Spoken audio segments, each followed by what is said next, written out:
Hello everyone, আসসালামু আলাইকুম। আমার ব্যস্ততম দিনের একটি ব্লগ আজকে আপনাদের সাথে শেয়ার করব। আজকে অনেক রান্না হবে, অনেক কাজ হবে। এখানে 80 পিস নাগেট করে নিয়েছি, করছি, আর পাশাপাশি করব 4 কেজি চালের ফ্রাইড রাইস। আর এই জন্য আমি সব ভেজিটেবল গুলোকে গুছিয়ে নিয়েছি। সবগুলো গুছিয়ে নিলে কাজ করতে সুবিধা হয়। আসলে 12ই ফেব্রুয়ারি আমার বেবির বার্থডে ছিল, আর ওই দিন ওর ফুপিরা আসতে চাচ্ছিল। বেকারস হিসেবে আমার বেবির বার্থডে কেকটা তো আমিই বানাবো। এদিকে ওভেনের মধ্যে চলছিল ক্রিম ক্যারামেলের কাজ। পুডিংটা ওভেনের মধ্যে দিয়ে আমি কেকের ব্যাটার রেডি করে নিয়েছিলাম। এইদিকে পুডিংটা হয়ে গেছে। এই ক্রিম ক্যারামেলের ছোট্ট একটি শট আপনাদের সাথে শেয়ার করেছিলাম। এটা নামিয়ে ওভেনটা গরম অবস্থায় আমি কেকের ব্যাটারটা দিয়ে দিব, যেহেতু প্রিহিট করা আছে আগে থেকেই। আর 2 টিয়ার কেকের এটা হবে ওপরের পার্ট চকলেট কেক, এবং নিচের ভ্যানিলা ফ্লেভারটা আমি রাতে করে নিয়েছিলাম, কারণ তখন আমার হাতে টাইম ছিল না। আসলে আরো অনেক কাজ রান্না বাকি পড়েছিল। 4 কেজি চালের ফ্রাইড রাইস করেছি, 80 পিস চিকেন করেছি, ভেজিটেবল করেছি, 40 পিস ডাবের পুডিং করেছি।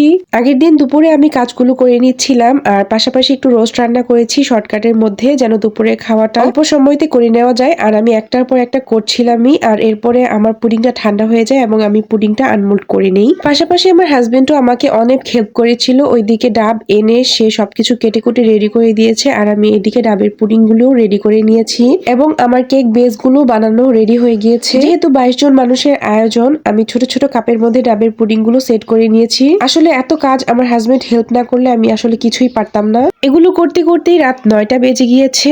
এর আগে সন্ধ্যা 6টার দিকে চিকেন গুলোকে কেটে পানি ঝরিয়ে রাখি। যেহেতু গ্যাসের চুলার পাশে ছিল, আমার বোলটা একদম নষ্ট হয়ে যায় পুড়ে। এত কাজের মাঝে খেয়াল করতে পারিনি। চিকেন ম্যারিনেশনের পর রাতেই আমি কেকের কাজটা সেরে রাখি। পরদিন সকালে উঠে হালকা পাতলা একটু নাস্তা কিনে এনে করি, কারণ বাসায় বানানোর একদমই টাইম ছিল না। এরপর বার্থডের দিন সকালবেলা আমি চিকেন গুলো ফ্রিজ থেকে নামিয়ে রাখি, এবং আমার হাজবেন্ড এই কাজে আমাকে অনেক হেল্প করে। সে চিকেন গুলোকে ফ্লাওয়ারের মধ্যে কোট করছিল, আর এদিকে আমি সব ভেজিটেবল গুলো কেটে নিয়েছি ফ্রাইড রাইস করার জন্য এবং ভেজিটেবল করার জন্য। এটা ফুলকপি এবং বরবটি, এগুলো হচ্ছে পেঁপে, পেঁয়াজ, বাঁধাকপি, আর এদিকে 2 রঙের ক্যাপসিকাম, ও এদিকে রেড পেপারও আছে। সবকিছু কেটে হাতের কাছে রেখেছিলাম, যেন পার্ট বাই পার্ট সবকিছু দিতে পারি। এই তো বিসমিল্লাহ বলে রান্না শুরু। আগে থেকে সিদ্ধ করা চিকেন আমি এখানে দিয়ে দিলাম, আর এখানে আমি ভেজিটেবল করে নিচ্ছি। আর ওইদিকে দেখেন আমার হাজবেন্ড কি সুন্দর করে সবগুলো চিকেন করে নিচ্ছিল। এতগুলো চিকেন কিভাবে অল্প সময়ের মধ্যে আমরা করেছি সেটার একটা শর্ট ট্রিক্স আজকে আপনাদের সাথে দেখিয়ে দিব। একটি বক্সের মধ্যে বেশি পরিমাণে ময়দা নিয়ে চিকেন গুলোকে নিয়ে এভাবে ঝাঁকালে এরকম সুন্দর কোডিং হয়ে যাবে, একদম পারফেক্ট। আমি আজকে এখানে 3 কেজি ময়দা ব্যবহার করেছি। 3 থেকে 4 মিনিট ঝাঁকানোর পরে এভাবে হালকা একটু ঝেড়ে নিলে দেখবেন চিকেন গুলো অনেক সুন্দর হয়ে গেছে। আর আমি প্রতি বক্সের মধ্যে 3টা থেকে 4টা করে চিকেন এভাবে একসাথে করেছিলাম। এজন্য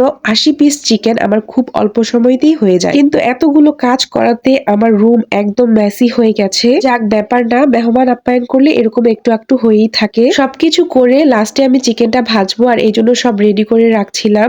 এগুলো করতে করতে 12টা বেজে গিয়েছে। আসলে শরীরেরও 12টা বেজে গিয়েছে, তখনও 12টা বাজে ছিল। আর এদিকে ফ্রাইড রাইস করার জন্য আমি পোলার চালগুলো নিয়ে নিয়েছি। আসলে এত বড় কড়াইতেও জায়গা হচ্ছিল না, তাই আমি দুটো আলাদা আলাদা বোলের মধ্যে করে নিয়েছি। ফ্রাইড রাইস আমার 2 বারে করতে হয়েছে। আসলে এত কাজ একসাথে করলে ঘর তো একটু মেসি হবেই। আমার শাশুড়ি মাও একটু হেল্প করছিল। আর এদিকে আমি কাবাবগুলো রেডি করে নিয়েছি। কাবাবগুলো গতদিন রাতেই করে আমি নরমাল ফ্রিজে সেট করে নিয়েছি, এখন শুধু ভাজবো। আর এদিকে ফ্রাইড রাইস করে নিচ্ছিলাম।